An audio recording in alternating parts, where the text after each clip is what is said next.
A starving widow and her 4 kids saved a dying cattle baron in the dead of winter. The first thing I remember is the cold. Not the cold as a fact the way December is cold, the way you expect it. I mean the cold as a presence, like something that had crawled inside my chest and was sitting there, patient, with its hands folded, waiting to see how long I'd last. I was lying face down in snow. There was a fence post maybe 18 inches from my nose. I know that because I stared at it for what felt like a long time before I understood what it was. Red cedar. Old. The bottom rotted to where it was barely holding. I'd set that post myself 22 years ago when I first ran the south boundary of the bar S out to the creek. I recognized it the way you recognize something you haven't thought about in years. A sudden small shock of knowing. That post, my fence, my land. I tried to get up. My right arm didn't do what I told it to. I didn't know why, not then. Later I'd learned the horse had rolled on me when she went down, that my shoulder was separated and 2 ribs were cracked, and the cold had already started doing what cold does to a man who lies still in it long enough.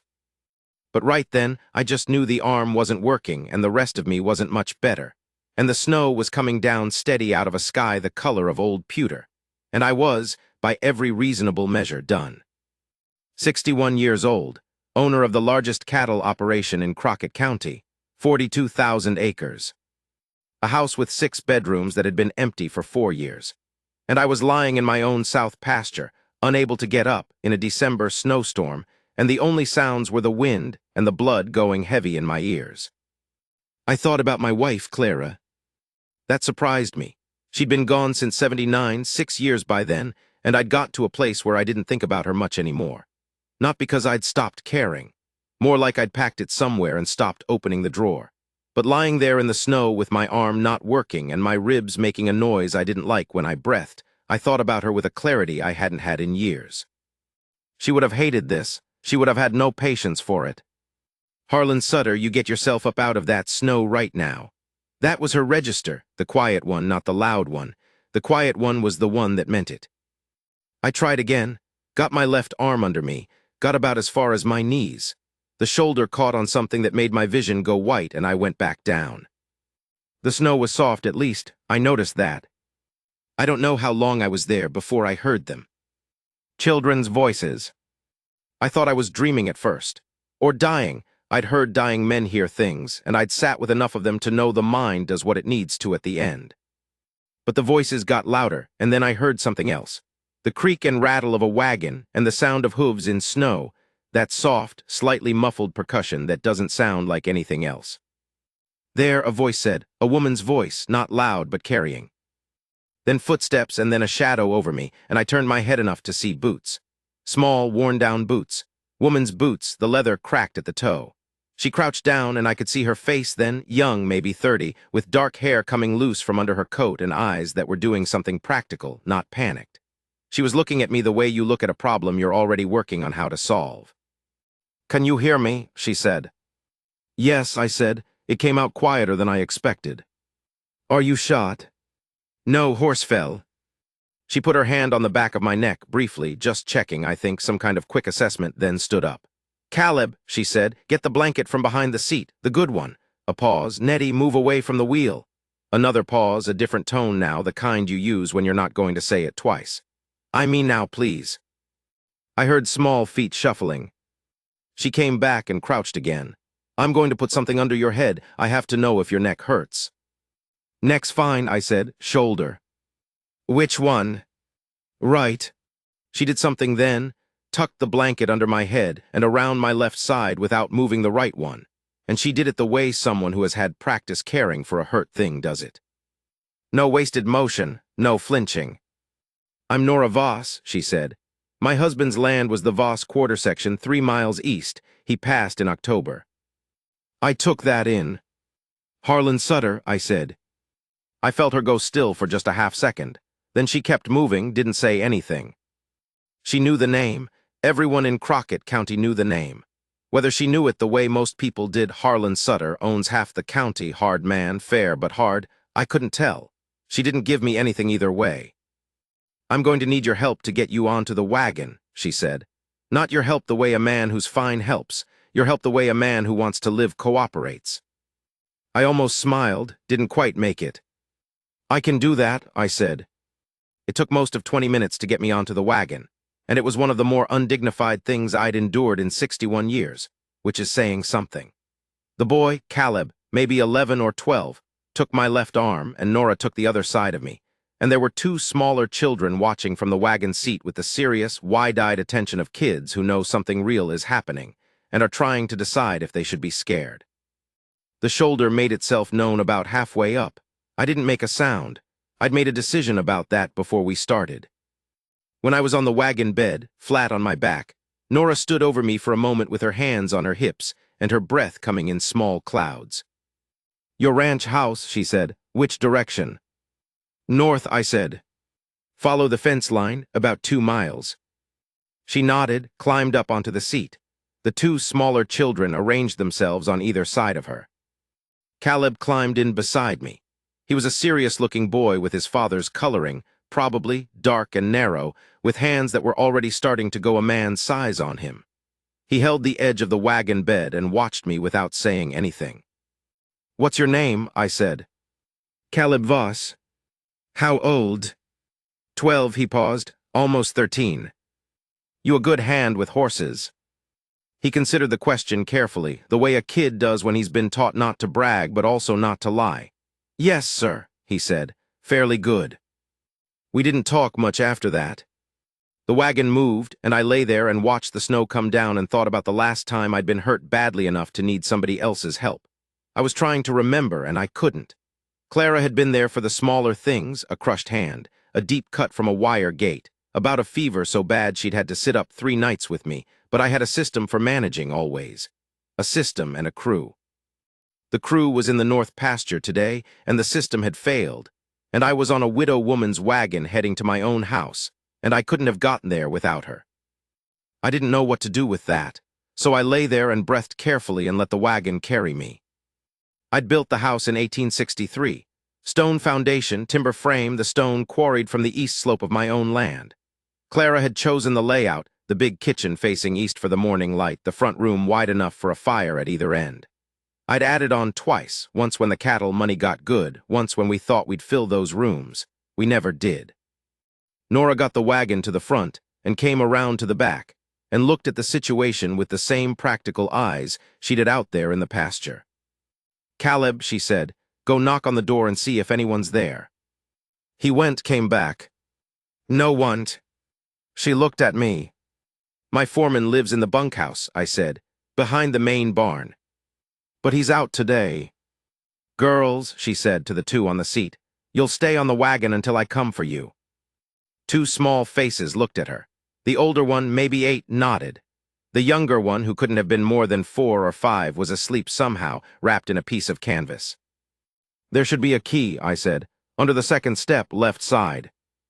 Nora went and found it and came back, and then she and Caleb got me off the wagon. We didn't do it gracefully. The shoulder spoke to me again on the way down, and I had a moment in the doorway where my legs weren't doing what they should, and Caleb, 12 years old, almost 13, braced his whole body under my left arm and held, and we made it through. She put me in the front room. There was a settee there that Clara had ordered from Kansas City, and it was the only piece of furniture in the house that had ever been soft, and Nora put me on it and went to find the fire. The hearth had been cold for 3 days. I'd been out in the line camps and only come back that morning. She built the fire from scratch, didn't ask me where anything was, found the wood box on her own and the tinder box on the mantel, and had a fire going in a time that made me think she was used to working fast. Most women I'd known from ranch families were. There wasn't a luxury of moving slow. She brought in the girls then. The older one, Nettie, I'd figured, stood in the doorway and looked around the room with that uncanny assessment children have, the way they take stock of a place in about 4 seconds. The younger one, still half asleep, went straight to the fire and stood in front of it with her back to the room. "What's her name?" I said. "June," Nora said, not looking up from where she was adjusting the damper. "And the other boy, the one in the wagon." She looked at me then. "There's no other boy. Caleb's taking care of the horse." I'd been thinking there was one more. Must have miscounted. "4 children," I said. "3," she said. "Caleb, Nettie, and June." She crossed the room and looked at me with those clear, assessing eyes. She put her hand on my forehead the way Clara used to, flat, just checking. Her hand was cold from being outside, and it felt good. "You were out there a while before we found you," she said. "I expect so. Do you have a doctor in Crockett?" "Waverly, Doc Ellison." "How far?" 14 miles. She thought for a moment. In this weather, that's most of a day. "Yes." She looked at the shoulder. I had my coat still on, which was probably the only thing keeping everything in relative position. "I've seen a separation before," she said. "My husband's. He came off a horse in the spring." "You put it back?" "His brother did. I watched." "Did it work?" "Eventually." That wasn't the most reassuring word I'd ever heard, but it was honest, and honest was what I needed. She sent the children to the kitchen and told Caleb to find food and start something on the stove. I told her where the pantry was. She came back with a piece of rawhide and a look on her face that I recognized as the look of someone who has decided to do something hard. "Tell me when you're ready," she said. "Do it," I said. It was bad. I won't dress it up. It was the worst 3 seconds I'd had in recent memory, and I'd been in some poor situations. I didn't make a sound, but I felt the sweat come up on my face, and my hand clenched around the arm of the settee hard enough to leave marks in the wood. There was a sound I can only describe as a wet click, and then a particular kind of pain that is somehow better than what was there before, the pain of a thing returned to its proper place, and I breathed. Nora sat back on her heels. Her face was perfectly still. "Thank you," I said when I could. She nodded, got up and went to find something to bind it with. By the time she came back with a strip of flannel sheeting, she'd found the linen cupboard in the hallway, done it without asking. I was feeling something I hadn't felt in a long time. It took me a moment to name it. I'd been grateful before. I was not an ungrateful man. But there's a different thing, a kind of gratitude that goes somewhere past the politeness of it, past the transaction of help received. A thing that touches you differently, because the person who helped you had no reason to accept that you needed it. I lay there while she bound my arm across my chest, and I thought about what I knew of her. 3 months a widow, 3 children, dead of winter, 3 miles from town. She'd been on that road today. She'd been on that road with those 3 children and her crack-toed boots and the one good blanket she'd given me, which meant she didn't have it, and she'd stopped. "Where were you going?" I said. She was concentrating on the binding. "Into town." "What for?" A pause. I had a letter to post. She said it the way people say things they don't particularly want to explain. "Were you going for supplies?" I said. She tied the flannel off, looked at me briefly. "No." "Why not?" She stood up and smoothed her skirt, which was a thing women did when they were done with a question. "Because I don't have money for supplies right now." She said it plain, no shame in it, no performance, just a fact. I slept that afternoon, which I hadn't meant to do. The fire and the relief of the shoulder and the ribs being bound. Nora had figured out the ribs after finding me holding my breath wrong, and she'd wrapped those two with something she'd found in the medical box in my study. All of it worked on me until I went under without deciding to. When I woke up, it was getting toward dark, and the house smelled like something cooking, and there were voices in the kitchen. I lay there and listened. Caleb asking his mother something in a low voice. Nora answering. June, the littlest, repeating a word over and over, some word she liked the sound of. Nettie, who seemed to be the quiet one, not saying much. There was the sound of something being stirred and the pop of the fire in the stove and snow hitting the window in the gusty, random way it does. I couldn't remember the last time there had been voices in that house. That's the honest answer. I couldn't remember. The men came through sometimes. My foreman, Red Carver, would come in to go over accounts. Or one of the hands would come to the door for something, but voices, the kind that fill up a kitchen, the kind of ordinary noise that means a house is lived in, I couldn't recall it. Not since Clara. And maybe not even at the height of things with Clara, because we'd never had children. Which was its own particular quiet, the kind that settles in over years and becomes so familiar you stop knowing it's there. I heard Nettie laugh at something, a short, surprised sound. I closed my eyes for another minute. Nora came in to check on me around 6 o'clock. She had a cup of something, broth, from the smell, and she set it on the side table and looked at my face with that assessing look. "You're better," she said. It wasn't a question. Can you sit up?" I could with her help, and I sat there with the broth, and she stood by the fire and looked into it. She'd put her hair back up properly at some point. She looked tired. Not the collapsing kind, the kind that comes from carrying weight a long time and being accustomed to it. "I'll send word for Doc Ellison in the morning," I said. "My foreman'll be in by first light. I'll have him ride." "That would be good." "You should stay the night," I said. "All of you, the storm's not letting up." She was quiet for a moment. "That's generous." "It's practical," I said. "The road back to your place in this weather in the dark." Another silence. Outside, the wind had picked up. I could hear it finding the corners of the house, which it did in a particular way, a sound I knew so well I could tell you which direction by how it moaned. "Mr. Sutter," she said. "Harland." She glanced at me. "Harlan. I need to be honest with you about something." "All right." She turned from the fire. She had her hands clasped in front of her, not wringing them, just holding them still. "My husband left debts, not ruinous ones, but more than I can manage on the quarter section alone through winter with the cattle he had left. I posted a letter today." She stopped for a moment. "I had written to my sister in Kansas to see if she could take us until spring." I looked at her. "I need you to know we didn't stop because we knew who you were," she said. "I don't want you thinking we were angling for a reward or a kindness from Harlan Sutter. Caleb saw someone on the ground from 50 yards out, and I stopped the wagon." "I know that," I said. "I'm telling you because I'd rather you hear it plainly than guess at our situation and arrive at something wrong." "I didn't arrive at anything wrong," I said. She looked at me for a long moment, that clear look, like she was making a decision about me, which I suppose she was. "All right," she said. "You wrote to your sister," I said. "What happens if she says no?" She was quiet. "You come back home," she said finally, "and you figure something out." That was all she said. She turned back to the fire. I woke in the night to the sound of the wind dropping. That particular fall of quiet, after a sustained blow, that always feels sudden no matter how gradual it is. The house was dark except for the fire's glow. I lay there and thought. I was a careful man by nature. I'd learned early that the things you do on impulse are the things you regret, or if not regret, at least reckon with.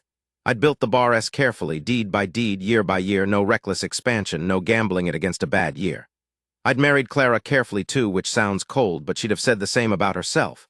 We'd talked about it plainly first, what we each needed, what we were each capable of. She'd appreciated that about me. She'd said so more than once. I lay there thinking carefully. A widow with 3 children, and a quarter section that was going under. A woman who stopped her wagon in a snowstorm for a stranger in a field, and who put his shoulder back and wrapped his ribs and found the linens and built the fire and fed the children, and at no point in any of it had asked what she might get out of it, had not once looked at the house or at the land with anything but practical eyes, and who, when she finally told me her situation, had done it the way you owe a man you've helped an honest accounting. Not to trade on it, but so he didn't go making wrong assumptions. I was lying in a house that had been quiet for 6 years. My cattle were running on 42,000 acres, and I was losing ground every year that I had to hire what a man's family used to do. I was 61 years old with a separated shoulder and 2 cracked ribs, and no one coming until morning. I thought about what Clara would have said about that, and I thought I had a fair idea. In the morning the storm was over, and the sky was that specific blue you only see after a hard snow. Crystalline, deep, the kind of blue that hurts to look at and is the most beautiful thing the plains have to offer. Red came in at first light, and I heard him talking to Caleb outside, which must have been a conversation because Caleb's voice went on longer than I expected, and Red said something in his dry way that I couldn't make out. Then Red came in and stood in the doorway and looked at me with the kind of look a man gives when he's deciding how worried to be. "Horst," I said. "She's all right," he said. "Caleb found her." I nodded. "Who are they?" he said, not unkindly, but the directness of a man who has been with me 20 years. "The Voss widow from the East Quarter section," I said. "She found me in the South pasture yesterday." He held that. Red was not a man who spoke without cause. "Carl Voss's wife," he said. "Yes." He nodded slowly. Hard winter for her, he said, which was Red's way of saying a great deal. Yes, I said. I want you to ride for Ellison, then I want you to come back here. I'll have a list for you. He raised an eyebrow slightly, which for Red was the equivalent of a full expression. List for what? For the Voss quarter section, I said. I want to know what they need. Nora found me attempting to get up from the settee that morning, and stood in the doorway with an expression that was about half exasperation and half something more careful. Ellison will be here by noon, she said. Sit down. I have things that need. They'll still need doing at noon, she said. I sat down. She brought coffee. Real coffee, she'd found the tin, and sat in the chair across the fire from me, which was where Clara had always sat, and I thought about that briefly and let it go. Your foreman seems like a capable man, she said. He is. He's got your Caleb turning out a drift that came up against the north barn wall, she said. She caught herself. My Caleb. Something went between us, very quiet in that correction. The boy's a good hand, I said. She looked at the fire. Her coffee cup was in both hands. He's trying to be, she said. He's trying very hard. She paused. He's been trying to be the man of the house since October, and he's 12 years old, and it breaks my heart a little every morning. She said it plainly, not fishing for sympathy, just stating a thing. He'll get there, I said. I know he will, she drank her coffee. I just wish he had more time. We sat in the quiet for a while. The fire spoke. Outside, I could hear Caleb and Red working, occasional words, the sound of a shovel. Mrs. Voss, I said. She looked at me. I'd like to ask you something, and I'd like you to hear it out before you answer. She waited, not nervous, just waiting. I'd thought about how to say it most of the night. I didn't have a natural gift for this kind of conversation. Clara had always said I was better at it than I thought, which I'd taken as more kindness than truth. But I'd arrived at a version of it that was plain and that was honest, and that didn't ask her for anything she hadn't already given me some reason to think she might consider. I need a foreman, and Red Carver knows it, I said. What I mean is I need a partner who actually runs the household side of this operation, because I've been without that for 6 years and the cracks are showing. And what you need is a stable quarter section and a winter and someone with enough range to back you while Voss's debts get sorted. I paused. I'm not a young man, and I'm not a romantic one, and I'm not asking you anything impractical. But I am asking you to consider whether your situation and mine don't solve each other. She looked at me for a long time. You're asking me to marry you, she said. I am. You've known me for 1 day. I've known you for 1 day, I said, and I know more about your character than I know about most people I've dealt with for 20 years. You stopped a wagon in a snowstorm. You put my shoulder back. You didn't look at this house and start calculating. You told me your situation plain because you thought I deserved honesty. I stopped. That's not nothing. She was very still. I have 3 children, she said. I noticed. The ghost of something moved across her face, not quite a smile, not yet. This house has 6 bedrooms. It does. She looked into the fire for a long time. I didn't push. I'd said what I had to say, and she was a woman who would arrive at her own conclusion, and it would be the right one, whatever it was, and I thought I could respect that. Harlan, she said at last. Yes. I will think about it seriously, she said. I want you to understand that I'm not dismissing it. I understand. But I will need more than 1 day. I didn't expect anything less, I said. Doc Ellison came at noon, confirmed the shoulder and the ribs, bound me up properly, and left by mid-afternoon with Red as escort. He was a man of few words, Ellison, and the few he used on the way out were in Red's direction, which I could partially hear through the window. Something to the effect that I was not to be doing anything requiring 2 good arms for 6 weeks, which Red received with the solemnity he brought to most things. Nora spent the afternoon in the kitchen with the children. I could hear them, not the content, just the texture of it, the ordinary sound of a mother and her children in a house. Nettie was apparently learning something, a word or a sum, I couldn't tell, and June wanted to be held, and Caleb was in and out, tracking snow on the floor without appearing to notice, which was the precise behavior of a boy on the cusp of 13. I sat by the fire, and I let myself feel what I hadn't let myself feel in a long time. The house wasn't quiet. It was such a plain observation. The house wasn't quiet, and I was sitting in it, and it felt not restored exactly. Not put back the way it was, but returned to a version of what it had been meant for. She came to me that evening, while the children were getting settled in the 2 back bedrooms, and she sat in the chair across the fire again and looked at me. "I thought about it," she said, "all afternoon. I imagined you might." "I made a list," she said, and there was a dryness in the way she said it. "You can tell me what's on it." She folded her hands. "The children come first in every decision. The quarter section gets held in their name. I run the house as a full partner, and that means real decisions, not just cooking." She paused. "And I need time. We do this properly. You court me the way a man courts a woman, and we take the spring and see who we are to each other before we go to the church. I'm not opposed to the outcome. I just won't be rushed into it." I looked at her. "Those are good terms," I said. "I know," she said. And there it was again, not quite a smile, but the edge of one, the promise of it. "Mrs. Voss," I said. "Nora," she said. "Nora," I said, "I think that's the most sensible plan anyone has put to me in a long time." She looked at me steadily.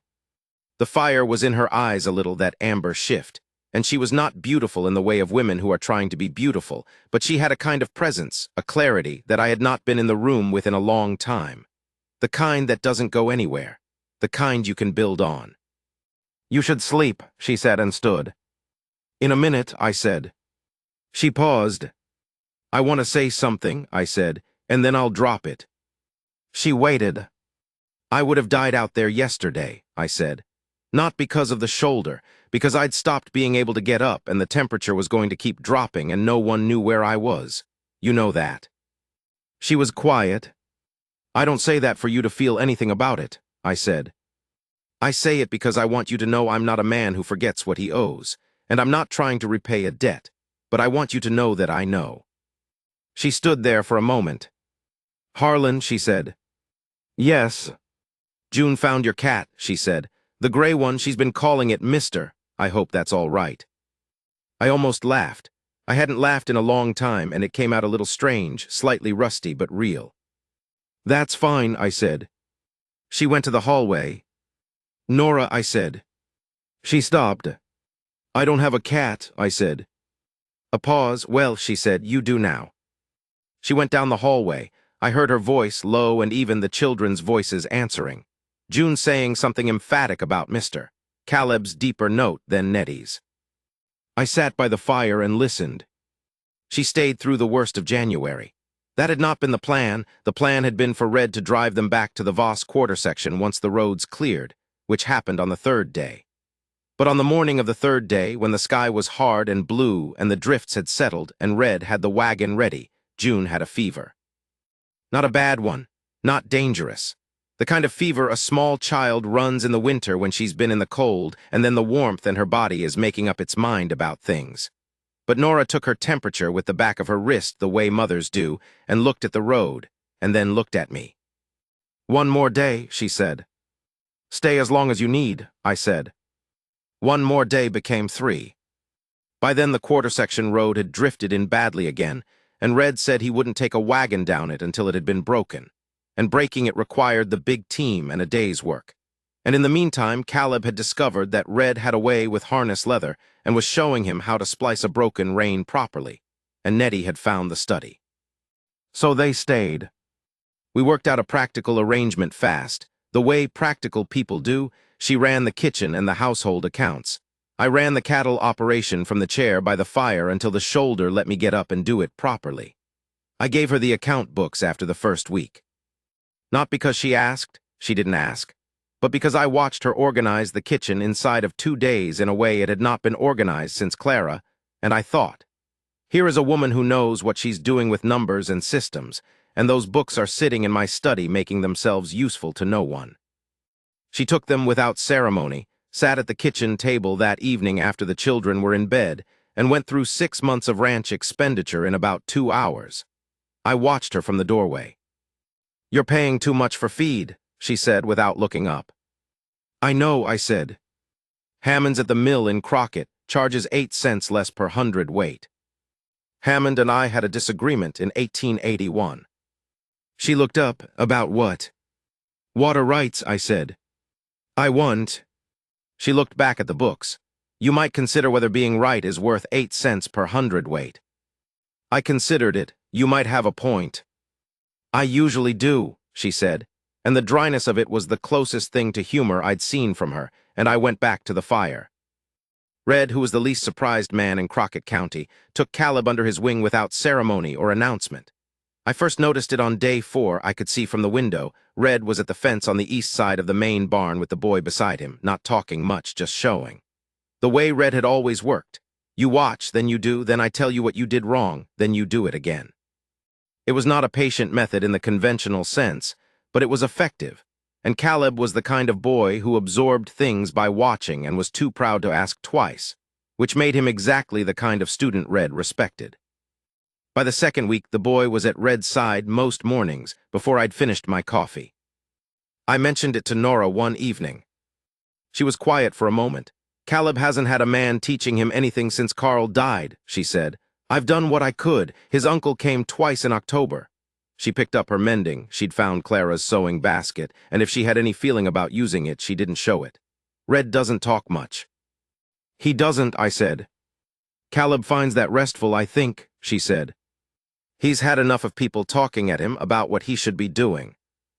I thought about that, about being 12 and having October happen to you and everyone telling you what you were now supposed to be. Red won't steer him wrong, I said. I know, she said, and she sounded like she did know, like she'd already taken that measure. Which was the thing about Nora. She observed carefully, and she didn't speak until she'd arrived somewhere. By the time she said a thing, she had usually already decided about it. Nettie discovered the study on day 5. She walked in. I was at the desk by then, shoulders still bound but good enough to write, and stood in the doorway and looked at the bookshelves with an expression that I recognized, because I'd had it myself once. You can come in, I said. She came in, went straight to the shelves and began reading the spines in the serious, systematic way of someone who has done this before and knows the system that works for her. What are you looking for? I said. Stories, she said. Second shelf, I said, left side. She went to it, ran her finger along, pulled out a book, Ivanhoe, which Clara had brought from her family's house in Tennessee, and which I had read once out of obligation and twice because it turned out to be worth it. Nettie opened it, read the first page standing there, and then crossed to the corner and sat in the reading chair that had been Clara's and began reading from the beginning. She didn't ask permission. She didn't say thank you, at least not then. She just sat in the chair with the book and read, and after a while I stopped being conscious of her and went back to the accounts, and it was not uncomfortable. It was, in fact, the opposite of uncomfortable. She returned the book 9 days later, placed it carefully back in exactly the right spot on the shelf, and pulled out the one beside it. We had an arrangement, Nettie and I. We never talked about it. It was just a thing that existed. June remained devoted to the cat, who turned out to be a barn cat that had apparently decided the house was better, which I could not argue with. He was a large gray Tom with a philosophical temperament, indifferent to most things, tolerant of June in the way certain cats are tolerant of certain small children, not affectionate exactly, but present. June had found him in the kitchen on day 2, and the matter had apparently been settled in her mind at that moment. She was a conversational child. She had strong opinions, and she expressed them frequently and with complete confidence, and she had decided, somewhere in the first week, that I was someone she could talk to. How old was I? What was a cattle baron? Was it cold on the moon? Did I like soup? I answered all of them honestly, including the moon question, which I gave her my best assessment of. Probably yes, very cold, no air to hold the heat. She considered this and told me the moon should get a blanket, which I thought was a reasonable position. She told me about her father once, near the end of January. She had been looking at a tintype I had on the mantel, Clara and me, 1875, taken in a studio in San Antonio. She pointed to Clara and looked at me. Is that your wife? She said.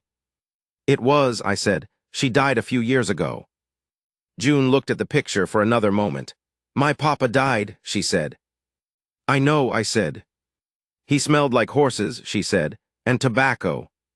She said it the way small children say things they have already thought about many times and are reporting on, not for comfort, just to say it. That's a good thing to remember, I said. She put the tintype back exactly where it had been and went to find the cat. Nora and I talked in the evenings.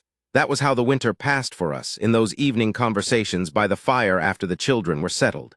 The first week was mostly practical. The ranch, the quarter section, Voss's debts, which we laid out on the kitchen table on a Tuesday afternoon with all the papers she'd brought and went through together. They were not as bad as she'd feared. Karl Voss had been a careful man. The debts were mostly the winter operating costs that any small operation carries, and with the quarter section's spring cattle they were serviceable. You can hold the land, I said. I know, she said. I knew that before. I didn't know how exactly. Hammond at the mill will carry you on feed costs if you bring him the spring calf count as a deposit against the summer price, I said. He does it for small operators. She looked at me. You said you and Hammond had a disagreement. He'll still do business with you, I said. It's me he won't deal with. Your name's Voss. She was quiet for a moment then.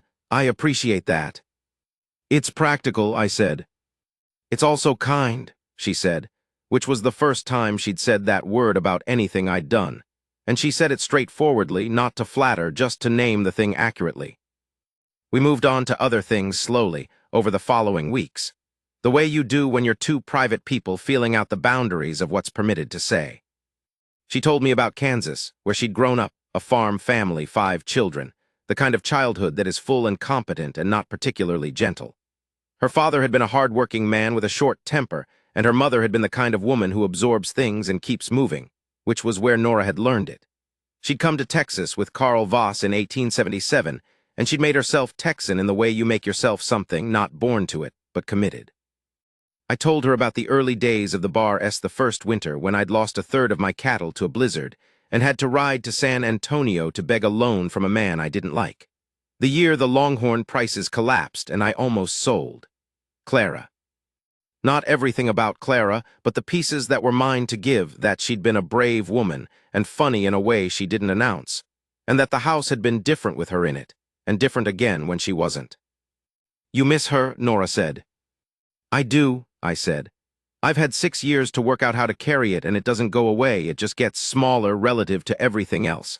I don't know if that's grief resolving or just time. I think it might be both, she said. She told me once in the 3rd week of January that she'd been afraid. We'd been talking about the letter to her sister, whether she should send another one, now that the situation had changed. She decided she would, to tell her sister not to worry, and in the course of that she said it. I was afraid when you asked me, she said. Of the proposal. Of what it would mean to accept anything from you. She was looking at the fire, not at me. I've watched women do that, take a rescue from a man and trade one kind of trouble for another. I needed to know that wasn't what this was. And I said, and you didn't do that, she said. You let me make the terms, you didn't push when I said I needed time. She paused. My husband was a good man, he wasn't a man who asked what I needed. He assumed he knew and he was usually close to right, but she stopped. I've thought about what it means that you asked. What have you decided? That you've been a long time alone, she said, and that alone has taught you something. She glanced at me. Or it's always been in you. I can't tell yet. Probably some of both, I said. She nodded, drank her coffee. Harlan, she said. Yes. I want to stay through February, she said. If that's agreeable, the quarter section can be checked on and the children are settled and I want, she stopped again. I want time to be sure. You can have as much time as you need, I said. She looked at me steadily, that clear, level look. I know, she said. February was hard in the way February in West Texas is hard, not dramatic, just relentless. The cold didn't break. The sky stayed low and gray for weeks, and the wind was the kind that doesn't howl, it just presses steadily against everything, wearing at it. The cattle needed more tending, and the feed cost more and the days were short, and the work ran past the light every evening. My shoulder came back enough by mid-February that I could ride again, carefully, and the first morning I did, Nora stood on the porch and watched me go. I looked back once from the gate. She was still there, her coat pulled around her, steam coming from the coffee cup in her hand. I don't know why I looked back. I don't generally look back. Caleb rode out most days with Red now. He was learning the South Pasture's fence line, section by section, the way you learn a piece of land, not from a map but from the saddle, going the same ground in different weather until you know it in your body. Red didn't say much. Caleb said even less, which was not his nature before. Nora told me he'd been a talker. But he'd gone quiet in October, and some of that quiet had become permanent, which was the thing she grieved for him most. She told me that late one evening in February, standing at the kitchen window, watching the dark. He'll find it again, she said, the talking when he's not carrying so much. Red'll help, I said. Red hardly talks at all himself. That's why, I said. She turned from the window and looked at me with that particular look she had, the one where she was processing something she hadn't expected to think about. That's true, she said slowly. He doesn't have to explain himself to Red. No, I said. She looked out the window again. You're good with children, she said. You know that. I don't have any, I said. That's not the same thing as not being good with them, she said, and she said it simply without any weight on it, the way she said most things. I didn't answer. We stood there for a moment. Harlan, she said. Yes. Come spring, she said, I'll give you my answer. Spring came on the second week of March, the way it comes to West Texas, not gently, but suddenly, like a decision.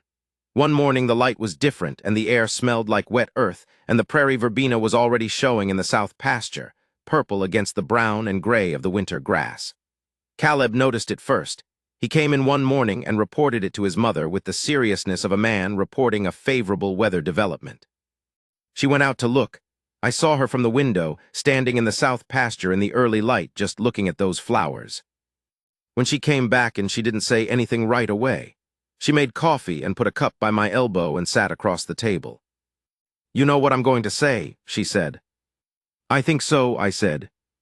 Yes, she said. My answer is yes. She said it the way she said everything, plainly, with the weight of having thought it through completely and arrived somewhere she intended to stay. Not romantic in the performed sense. Real.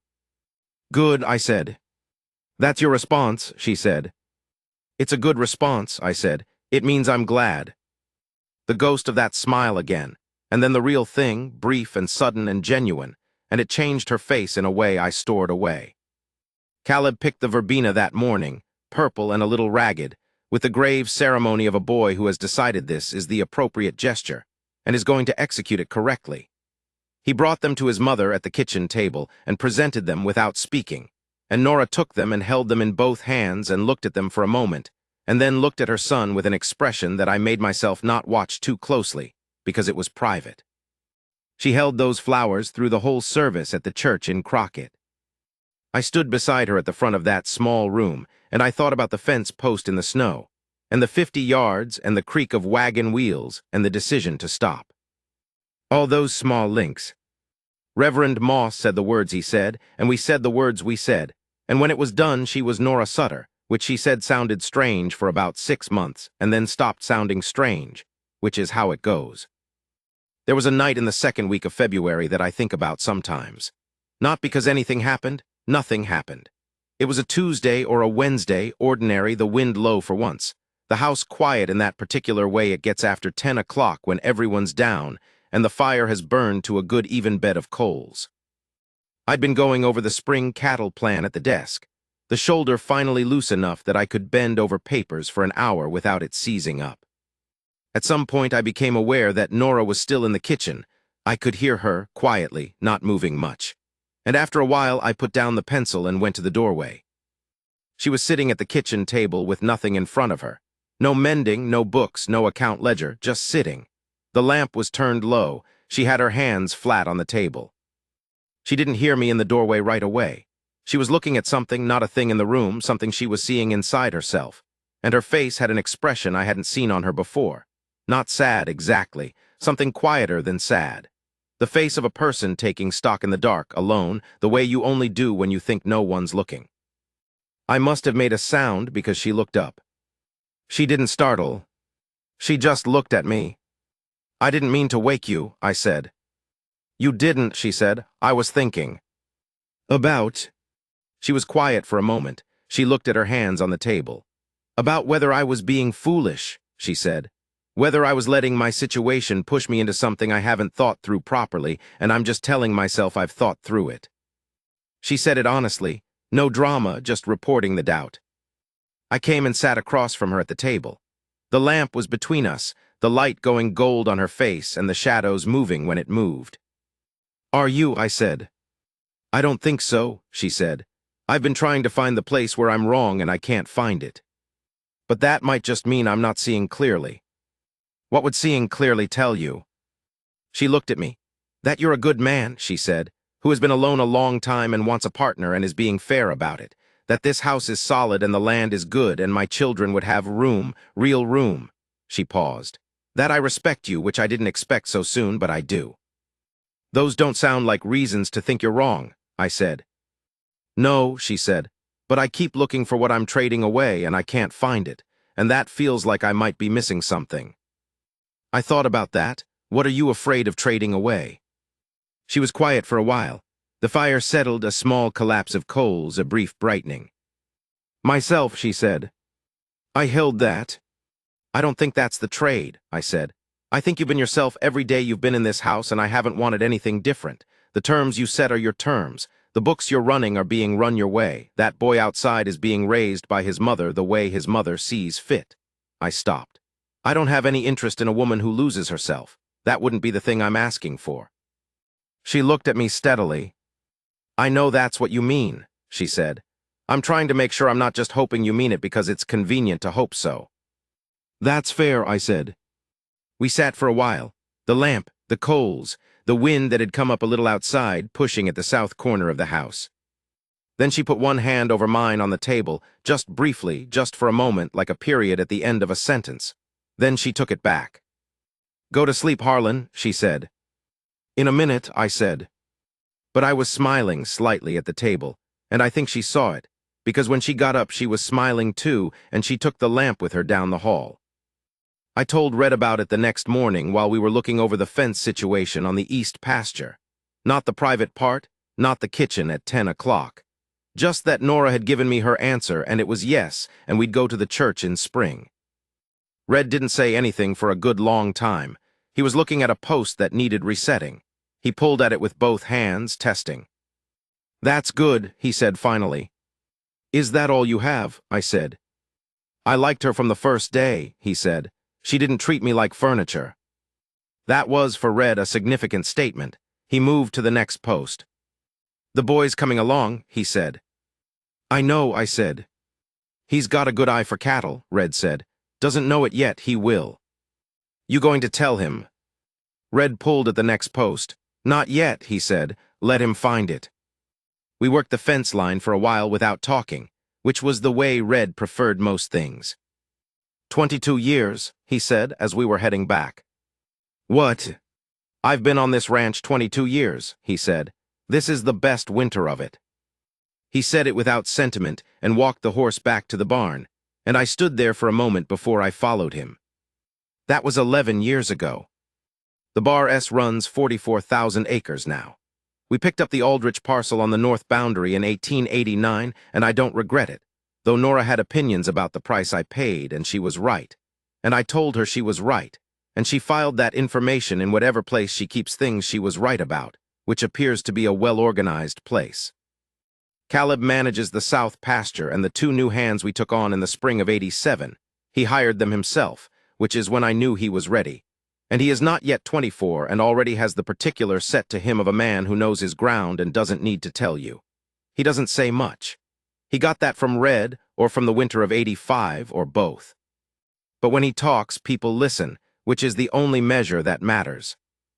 He got himself a girl last fall, a rancher's daughter from the Maverick Creek side, steady and clear-eyed, and I watched him with her at the church social, and I thought, that boy knows who he is now. You can see it in how he stands. Red retired last spring. He comes around on Tuesdays to tell us we're doing it wrong and to drink my coffee and to play checkers with June, who beats him about 2 games in 3. He always looks surprised when she wins, which she has accurately identified as a performance. Nettie is at school in Austin. She writes long letters in small handwriting, which I have to get closer to the lamp than I used to, a fact I have not mentioned to anyone and do not intend to. She's studying to teach. She'll be good at it. She has the quality good teachers have. She pays attention to things that matter, and she doesn't make you feel small for not knowing them yet. June named a horse mister after the cat died, which I thought showed continuity of character. She is 11 now, and she still has opinions, and she still expresses them with complete confidence, but the questions she asks me have changed.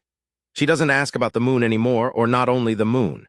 She asks why men do the things they do, why the town works the way it works, why some people have and some people don't.